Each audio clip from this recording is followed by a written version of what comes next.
Welcome to another episode of Quick Tech Tips and Reviews. My name is Tony. With this channel, I try to bring you guys a variety of different tech-related tips and content.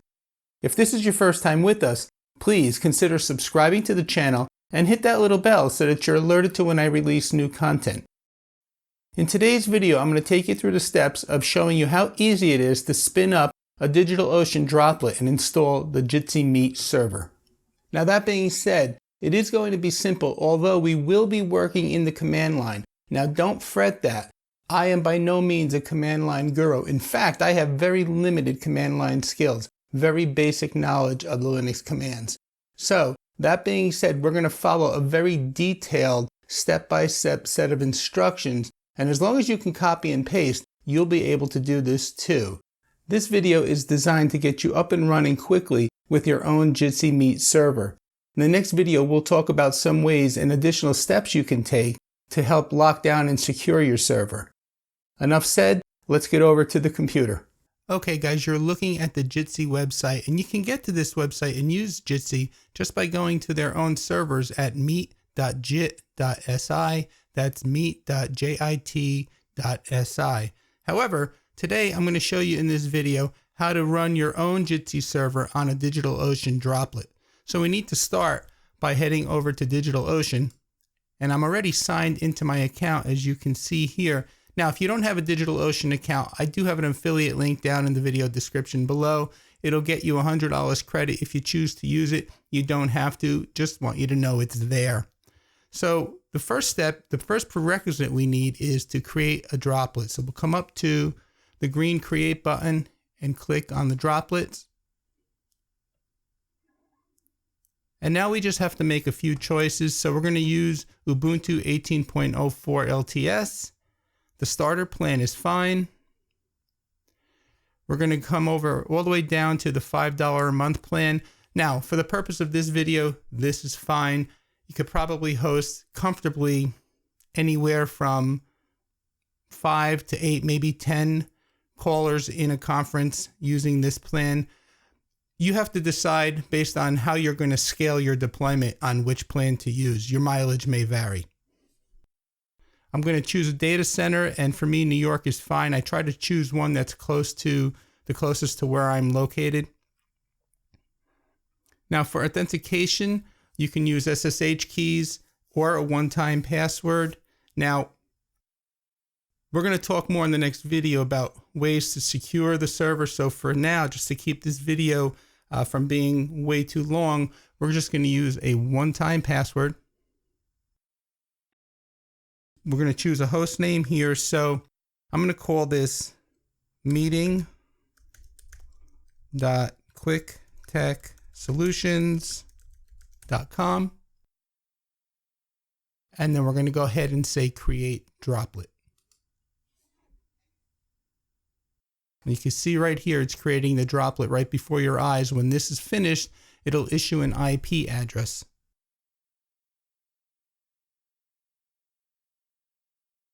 And there you go, guys. The droplet has been created. And that chime was the email I received from DigitalOcean with my sign-in information and password. But before we get to that, the next thing I want to do is come over to the left-hand side here and go to networking and click on firewalls. And then I want to create a firewall for this droplet we just created. So I'm going to call it Jitsi. And then here, we're going to allow SSH for now. We're going to allow HTTP. We're going to allow HTTPS. And we're going to create a custom rule. And we're going to allow the Jitsi ports of 10,000 to 20,000. And we're going to make this UDP, their UDP ports. And we're going to go ahead and scroll down, and where it says apply to droplets, we're going to search for the droplet we just created. So I'm just going to start typing in meeting, and there it is.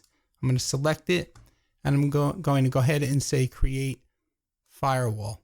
Now that the firewall is created, guys, I'm going to come over here and I'm going to click on copy next to the IP address of the new droplet, because the next step is to manage your DNS. Now, everybody manages DNS differently. I happen to manage mine through GoDaddy. So what I'm going to do is go over to GoDaddy, create an A record for meeting.quiktechsolutions.com and point it to the IP address of this new droplet.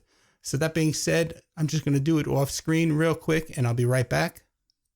So now that we've taken care of creating the droplet and taking care of the DNS as well, it's time to start the installation process. So I've already signed into my server and I'm using the Mac Terminal app. If you're on Windows, you can use the PuTTY app. It'll work just fine. So I'm at the point where the first time you log in with the password that was sent via email and you enter it, they're going to ask you to change the root password. So that's what we're going to do now. So we're going to change the root password by entering the root password, and you can see it asks for a new password. You have to enter it twice. And the root password's now been changed. Now, some of you are thinking you need to disable the root user, and we'll talk about that. Like I said, I have another video coming out that will talk about additional ways to lock down the server. But for now, I just want to take you through these steps, show you how simple it is to get your Jitsi server up and running. So the first step we're going to do is set up a swap partition. And if you're not sure what a swap partition is, just Google it. I don't want to get too deeply into it here, but it basically uses disk space to free up and allocate some of the memory as it begins to run low. So I'm just going to copy all of these commands and just come over. And remember, I just said it's copy and paste. So we're just going to paste into the terminal app. I'm going to hit return. And there we've set up our swap partition. It was that simple. Now let's move on over to step 2. We're going to set up the machine host name and identify the FQDN. So I'm going to copy the first part of this command because we're going to use a different host name. We're going to paste this in, and the host name we're going to use is meeting because that's the host name I assigned to the droplet. We'll go ahead and say enter or return. And now that's done. Now we're going to take this part of the command here. We'll copy it. And we'll come over and we'll paste it. And then we'll complete the command with the FQDN. So in our case, it's meeting.quiktechsolutions.com. And then we're going to put in the actual host name again, meeting, followed by /g space etsy.hosts. And say enter return. And there you go. We're already done with the first 2 steps. Now we're just going to run sudo apt update just to make sure that the system is up to date, see if it needs any updates, and if there's anything available, we'll install them. So we'll go sudo apt update and hit enter return. And there it's going out to check to see what updates are available, if any.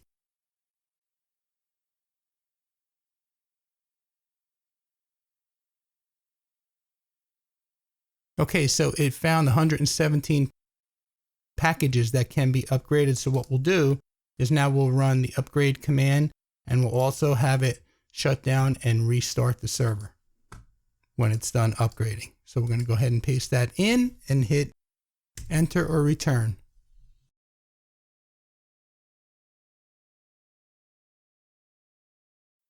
Okay, now after about 2.5 minutes, we're prompted with a message here that there's a new version of the boot grub menu file. So what we're going to do is we're going to just arrow up once and we're going to select install the package maintainers version and hit OK. Okay, now you can see the connection to the server has closed. So we're going to sign back in.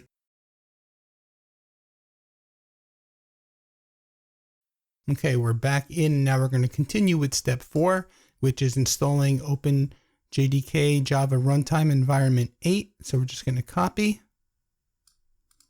the command And again, just come over and paste it into the terminal app and hit return.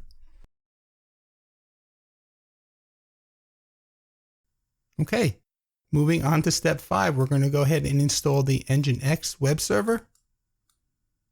So copy all the commands, come on over, paste them into the terminal.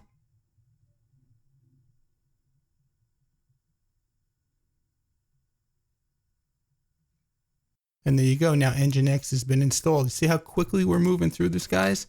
I didn't lie to you, right? I said it was just simple copy and paste.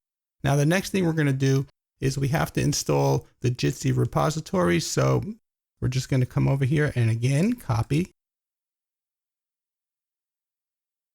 and paste.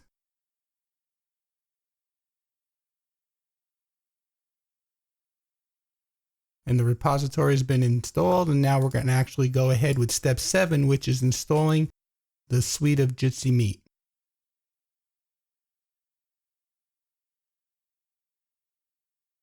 Copy, paste over, and hit return. Okay, now we're being prompted for the FQDN, so we're going to put that in here, and it's meeting.quiktechreview.com. We'll go ahead and say OK by hitting return. We're asked about the SSL certificate. So I'm going to select generate a new self-signed certificate so that we can move on to the next step and install the Let's Encrypt certificate. Say OK by hitting return.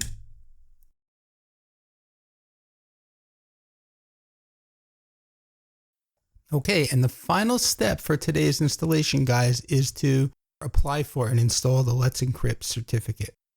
So again, we'll just copy this code here and come over and paste and hit return. And now it's just asking us for an email address so that it can send us updates and probably renewals. So we'll just put quiktechreview@gmail.com and hit return.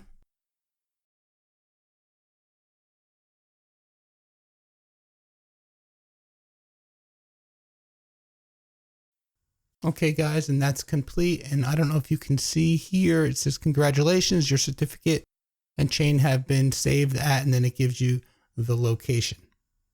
Okay, guys, so now the moment of truth to see if our installation was successful. We're going to point the browser to our FQDN and see if we can load the Jitsi page. And there you go. Okay, we're at Jitsi's website. Well, actually, we're at the hosted server's website on DigitalOcean. You can see instead of being at meet.jit.si, we're at meeting.quiktechsolutions.com. So I'm going to call this my hosted Jitsi server.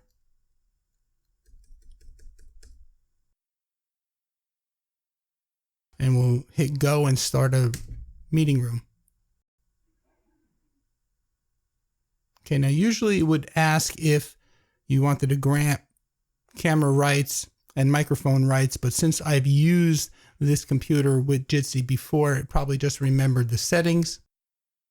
I'm not going to give you an overview of the actual program now, other than the fact that if I come down to click on this little eye, I can copy the link to this meeting room and then send it out to anybody who I want to have a call with. Now, the video quality right now is coming from my built-in iSight camera, which they're terrible and you all know that. But I'm just going to see if I could shoot that link out to a friend of mine and see if he's available to respond. So let me just send a quick email off camera here. If he's available, he'll sign on. If we don't get a sign on, well then, I know he's working, so I'm not sure. In the meantime, I guess I can go over the rest of the interface a little bit. In the lower left-hand corner of the screen, if you click this right here, that's your screen share window. Right next to that is your hand. If you mute your participants, they can raise their hand if they have a question. And then this is a chat window. You can open a chat, give yourself a name. and then have a running chat during the conference as well. Again, this toggles you from full screen single person to what's called like a tile view. Then you have your share link, and you can add a password to a meeting room if you'd like. And then the 3 dots, you have some more options here. Oop. Here comes Andre. Hey, Andre. What's going on, dude? All right, how are you? I'm good. Well, and you? All right. All right, so you are live right now. Well, you're going to be live as part of this video. Actually, not live. By the time the people watch it, it'll be pre-recorded, but I just set up a Jitsi server on a hosted DigitalOcean droplet, and I just wanted to test out to see if the installation actually worked, and I figured I'd ask somebody to come into the call. That's awesome. So thank you for answering the call. I won't keep you on long. This is just for demonstration purposes. No problem. I don't know if any of the viewers are still subscribers from a couple of years ago that might be watching this, but Andre did the video on the dash cam. We did the collaboration back then. Remember that, Andre? Yeah.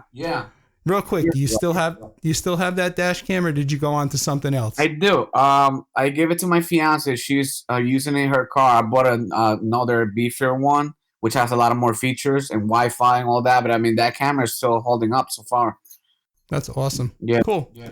All right. Hey, listen, I don't want to hold you. I know you're working from home, so I do appreciate you having the time to just take this call and accept that invitation. No problem. And I'll be hitting you up soon for that thing we talked about yesterday. Awesome. All right. Great. See you guys.